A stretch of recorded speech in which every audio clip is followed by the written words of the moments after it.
This August is the 40th anniversary of the discovery of Lindow Man.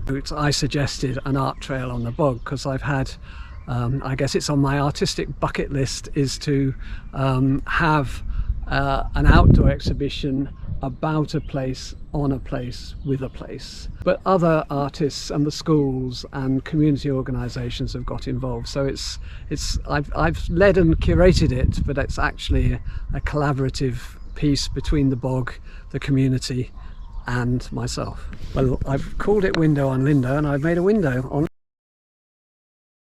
Cool. Yeah, so one of the really exciting aspects of the art trail is that I'm making multiple artworks with school children. One of them is going to be located near the Lindow Man find site, has been made with pupils from Wilmslow High School, and then 5 of the local primary schools are collectively, around 700 children are going to make 700 banners, and they're all going to be installed here on the moss as a multiple installation.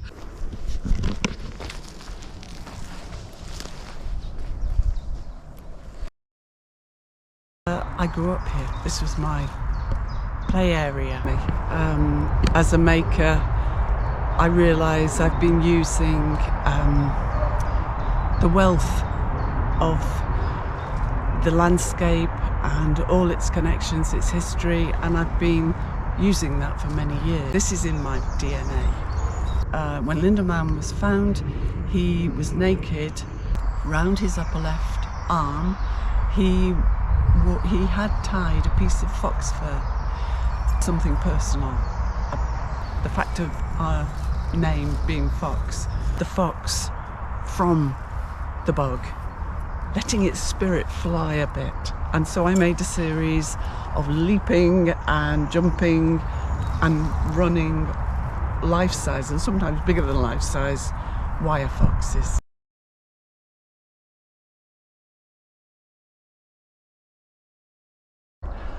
I like working wood carving. I love creating things. The peat bogs are such fascinating places with such specialised plants and insects on them that they and all the good they do storing carbon. So it ties in with my job and my hobby. Putting a sculpture in the moss in June of sort of a carving of a man lying down with his arms sticking up, so to add to the sculptures on the moss. This chap's going to be lying in the peat, sort of emerging out of it, so I quite like the mystique and all the story of it. Through my hobbies I got interested in doing woodwork and ended up helping at an Iron Age museum in Scotland, of which some of these things I've been making here are copies of. Then we have a shrink pot here, which is sort of made quite simply but quite nicely, with a little peg holding it in place and a little peg holding it in place there. They found these in peat bogs dating back 3,000 years ago in Ireland and 2,000 years ago in Scotland, and they put the surplus butter in these and stored them in the peat bogs and would dig them up later. Hi, I'm Juliet Hamilton. I'm a willow sculptor. I think it's really beautiful. It's kind of like although I am actually from Wilmslow, I had never been here before Phil brought me.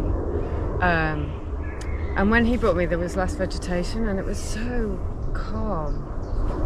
And the moss was seen as, at one point in its life, it was quite a dangerous place to go.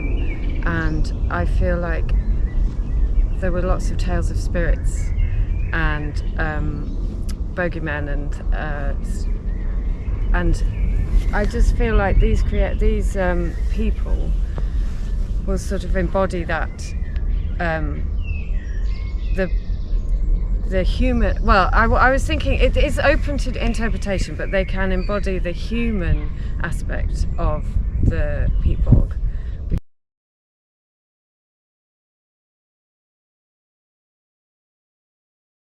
Hello, I'm Steve Sutton, one of the contributing artists to the window on Lindow Art Trail.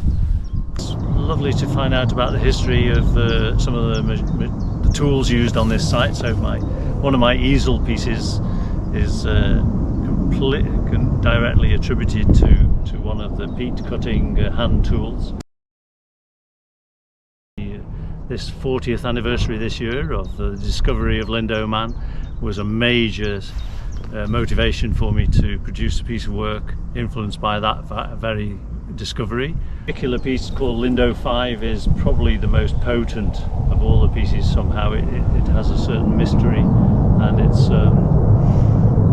a sort of haunting piece, and once I positioned it on the site it feels even more so.